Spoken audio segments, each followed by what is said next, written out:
The faint scent of pine and old wood filled the small kitchen of their rural Oregon home.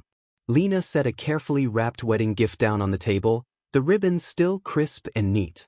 Her eyes flicked toward the window, where sunlight tried to break through the cloudy morning. Then, footsteps. Mark, her older brother, stepped in. His boots clunked against the floor, still dusty from the barn.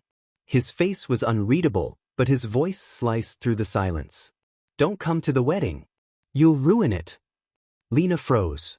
She blinked, unsure if she heard him right. "What?" He didn't flinch. "You're not coming. This isn't about you. You're just here to show off your success." Her breath caught in her throat. "That's not true," she whispered. Behind them, their mother continued drying dishes at the sink. She didn't say a word. The only sound was the soft clink of ceramic and the ticking of the old wall clock. Lena's hand trembled on the edge of the table. "I came to support you. To celebrate." Mark stepped closer. His eyes were sharp, voice colder. "No. You came because you want everyone to see how far you've come. You want them to compare." The room shrank. The air turned heavy with something unspoken. Shame? Jealousy? Years of buried resentment? Lena looked at her mother, hoping, begging, for even the smallest defense. But her mother didn't look up. Not even once. Some threads don't need to be seen to be felt, but they can still snap. A collage of quiet moments flickers to life. Lena, alone in her apartment at midnight, lit by her laptop screen. She wires $3,200, fictitious. Afternoon light filters into a garage. A mechanic hands her truck keys.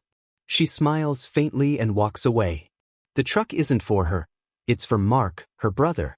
He'd been out of work. She paid for his transmission. In another moment, she whispers on the phone, hidden in a glass-walled conference room. She's booking a heart specialist for their mom. She covers it all, silently. No one thanks her. But she never expected that. Giving was simply something she did, quietly, without spotlight. But invisibility comes at a price. Her phone buzzes. A flood of family messages, wedding plans, inside jokes, casual chatter. Then a message that stills her. "Hey, didn't realize you're not in the new family chat. Thought you left?" Grinning face with sweat. Her heart sinks. She scrolls, dozens of messages, no mention of her. She was never added. They called her distant, cold. But they were the ones who built the wall. The pre-wedding party glows under soft golden lights. Guests gather around cocktail tables, laughter echoing, champagne glasses clinking in celebration. Lena lingers by the edge of the room, a polite smile on her face, quietly sipping sparkling water. The groom's sister, nobody really knows. In the center of it all, Ben, the groom, is laughing with friends, glass in hand. Someone leans in and asks, "Dude, how'd you even get the guts to quit your job and start a company?" Ben grins, his tone shifting. "There was this woman, she used to be my boss." He pauses. The group leans closer. "Back then, I was drowning in deadlines, self-doubt, and caffeine. But she saw something in me. Pushed me. Backed me. Even invested her own money so I could launch." A friend whistles. "You still in touch with her?" Ben shakes his head. She's just a former coworker. I don't think she'd want anyone to know." Across the room, Lena turns away. No one notices the flicker in her expression, part pride, part ache. No one realizes the woman who believed in him, risked for him, and quietly helped him rise, is right there. In a plain dress. In a room full of people who've already forgotten her name. The screen of Lena's phone lights up in her palm as she sits alone on the porch after the party. A new notification from her bank makes her freeze. $1,250 charge at Evermore Bridal and Company was approved on your credit card. Her brows knit. That card? She hadn't used it in weeks. A slow wave of unease rises. She opens her banking app. Recent charges include a bridal boutique, a restaurant deposit, and a stationery order. Her heart tightens. Something's off. She suddenly remembers the day Tina borrowed her laptop just to print a guest list. Curiosity turns to suspicion. Lena opens her email, types in wedding, and starts digging. She finds it. An email from Tina to a wedding planner. Attached, a detailed wedding budget spreadsheet. Payment column. Lena, Amex card. Over and over again. Lena, sit still. It's not the money that stings the most, it's the secrecy. The way she was treated like a credit line, not a sister. No heads up. No apology. And worst of all, not even a thank you. Wedding morning.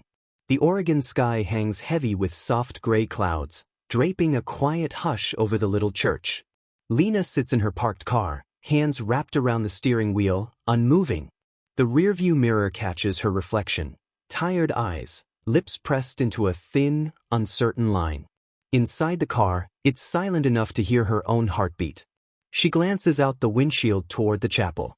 Guests are arriving, laughing softly, fixing ties, adjusting dresses that flutter in the wind like nervous butterflies. Then, her phone lights up. I hope you're here. I need to talk. Ben. Her chest tightens. He doesn't know about the credit card. He doesn't know about the budget spreadsheet.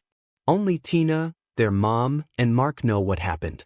A part of her wants to drive away and never look back. But there's something different about that message. Something real. For the first time, someone tied to this family, even if only by marriage, is saying, I want you here. Lena stares at the screen for a long second. Her fingers move toward the door handle. The Sonoma wedding venue looks like it belongs in a magazine. High wooden beams, soft golden lights, a string quartet playing from the upper loft. Everything is picture perfect, until Lena walks in. The barn doors creak open. Her heels tap gently against the polished concrete floor. She wears a simple midnight blue dress, not flashy, but impossible to ignore. The music continues, but the chatter does not. Conversation drops off like a switch has been flipped. Every head turns. Tina freezes, mid-sip of champagne. Her eyes widen, then quickly lower, lips pressed into a thin, hard line. Their mother, near the guestbook table, spots Lena, and instantly turns away, pretending to rearrange a vase of flowers. Mark stiffens near the groomsman, his jaw tightening, eyes cold. Lena says nothing. She walks forward slowly, deliberately, not fast, not hesitant. The room watches her like she's an unscheduled disruption. But she doesn't flinch. Every step she takes is quiet defiance. For the first time in a long time, she steps back into a space they claimed as theirs. And doesn't ask permission. As the tension thickens, Ben steps forward from the crowd and walks straight to Lena. Without hesitation, he embraces her, a firm, grateful hug, like something long overdue. Then he turns, facing the guests. His voice cuts through the silence. She's not just a guest. This woman changed my life. She's the reason we're standing here. Whispers ripple through the crowd. Mark's brow furrows. Their mother stands frozen. Ben's gaze shifts to Tina, who is slowly backing away, her face paling. When my startup nearly collapsed, the first person who believed in me, who saved me, was her. Someone this family seems to have pushed aside. Tina's hand trembles. Her champagne glass slips and shatters on the floor. Ben, what are you doing? She gasps, panic rising. He doesn't turn. He keeps his eyes on Lena, like he's really seeing her for the first time. Lena isn't just your sister. She's the one who caught me when I fell. She's my mentor. And she's the one we should be thanking today. The room stood still. Lena reached into her handbag and calmly pulled out a neat folder. No one moved as she stepped forward, her gaze locked on Tina. This is what I stayed silent about, she said, placing the folder on a nearby table. But if today is about truth, then here it is. She opened it, page by page, wedding venue bills, bank transfers, vendor email confirmations. Every single charge bore her name. Tina used my card for most of this wedding, Lena stated. No permission. No thanks. No acknowledgement. Tina's face drained of color. It's not what you think. I was just borrowing it temporarily, she stammered. And then you made a group chat without me? Banned me from the wedding I paid for? Whispers broke out. Mark looked away. Their mother covered her mouth, stunned. Ben turned to Tina, voice low and measured. You told me she was just a co-worker. Silence. Only the sound of paper flipping echoed, the truth Lena had kept, laid bare for everyone to see. The tension hadn't lifted since the receipts. Lena took a breath and pulled out her phone. "There's one more thing," she said, calm but cutting. She hit play. The voice from her phone speaker rang out across the wedding venue, clear enough for all to hear. It was Tina, laughing with her friends. "I just tell her I'm broke or cry a little. It always works. She's such a softie." Silence fell like a weight. Then came the murmurs, quiet at first, then spreading like wildfire. One guest rose from their seat, shaking their head, and left. Another couple followed suit, whispering in disbelief. Tina broke down into sobs, her hands covering her face. She reached toward Ben, desperate. "I didn't think she'd ever let anyone hear that." Ben took a step back. His silence said everything. Lena didn't reply. Her expression wasn't anger anymore, just the quiet ache of someone who had been used for far too long. Their mother sank into a chair. Mark looked like he wanted to speak but couldn't find the words. The wedding was no longer a celebration. It had become a reckoning. The silence inside the wedding venue was suffocating. The music had long stopped. Laughter had disappeared. All eyes turned to Ben, the groom who had remained silent throughout Lena's revelations. He looked at Tina. The love in his eyes was gone, replaced by deep disappointment. Ben slowly removed the wedding ring from his finger. He walked to the flower-decked table at the center of the hall and placed the ring down with quiet finality. "I can't marry someone who builds her future on lies." Tina froze. "No. Ben, please, I'm sorry. I just wanted everything to be perfect." Ben shook his head. "Perfect doesn't mean deceiving the people who love you." Tina collapsed into sobs. But this time, no one rushed to comfort her.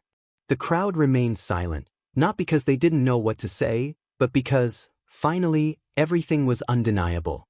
Lena turned, walking slowly toward the door. It wasn't victory. It wasn't revenge. It was just a woman, finally being seen. The tension in the wedding hall was suffocating, building like a storm about to break. Lena's mother turned away, dabbing her eyes, not for Tina, but perhaps for herself, for all the years she stayed silent to preserve a fragile family illusion. Mark suddenly lashed out, his voice trembling with fury. "You're a traitor. You just wanted to be the hero in front of everyone." His anger wasn't just at Lena, it was at the collapse of the control he thought he had. Lena said nothing. She stood still, her silence louder than any defense. Then came the shuffle of an old cane. Her grandfather stepped forward, stoic, slow, but unwavering. He glanced at Tina, then at Mark, and finally turned his eyes to Lena. "The only person here who knows right from wrong is her. Kindness doesn't shout. Courage is standing alone when even your family walks away." No one responded. His words sliced through the tension, quiet but final. And in that moment, for the first time, Lena wasn't the outsider. She was the truth they had all tried to bury. The silence in the room was heavy, not hostile now, but humbled. Lena stepped forward.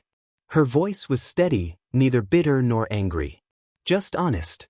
The voice of someone who had carried wounds too long, and finally chose to lay them down. "This isn't revenge," she said, looking calmly around the room. "This is the truth. For years I paid to belong. But today I walk away, free. Owing nothing. Carrying no shame." No one interrupted. Tina stared at the floor. Mark froze in place. Her mother didn't cry anymore. She simply stood still, maybe realizing what she had lost. Ben nodded softly, a quiet thank you in the noise of unspoken regrets. Lena turned and walked away. Each step was a release, a choice. The door behind her closed, not in anger, but with the quiet finality of a chapter ending. And for the first time, Lena wasn't looking for a seat at someone else's table. She was walking toward a table of her own. The next morning, gray skies hung over the aftermath of what was supposed to be a celebration. Mark sat fuming in his car, phone pressed to his ear, calling anyone at Lena's workplace he could reach. His voice seethed with accusation. "Do you even know who Lena really is? She's a manipulator. A liar. She humiliated her own family." No one answered. His calls went to voicemail. He furiously typed an email, a long rant full of bitterness, and hit send. A moment later, the auto-response returned. Lena the Ingwen, Chief Executive Officer. Mark stared at the screen. The silence on the line felt heavier now. Elsewhere, Tina went live on TikTok. Her voice trembled as she cried into the camera, claiming her own sister betrayed her, in front of everyone. The video spread quickly, but the comments were brutal. Users dug up the audio Lena had played. Screenshots of receipts. Threads dissecting the drama. Less than 24 hours later, Tina's Instagram was gone. Online forums began connecting the dots. Lena, the anonymous investor behind Ben's startup. The woman behind the scenes. And this time, no one controlled the narrative. The truth was already out there, and Lena never said another word. A week had passed since the wedding imploded. Lena sat quietly in her apartment, the golden hour sunlight spilling across her desk. No makeup. No edits. Just her and the camera. She pressed record, then looked straight into the lens. This is how they tried to erase me from my own family's story. So I wrote myself back in.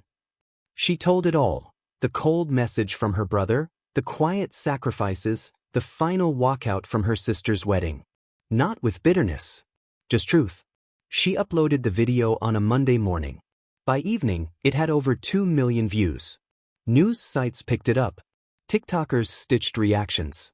Women commented with their own stories. Some angry, some healing, some grateful.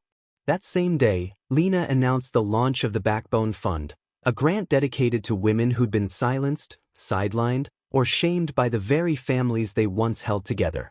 Backbones are quiet, but they carry everything. It's time we take care of them. Lena's name was no longer whispered in family chats. It was now printed in headlines, trending hashtags, and engraved in the hearts of women who finally felt seen.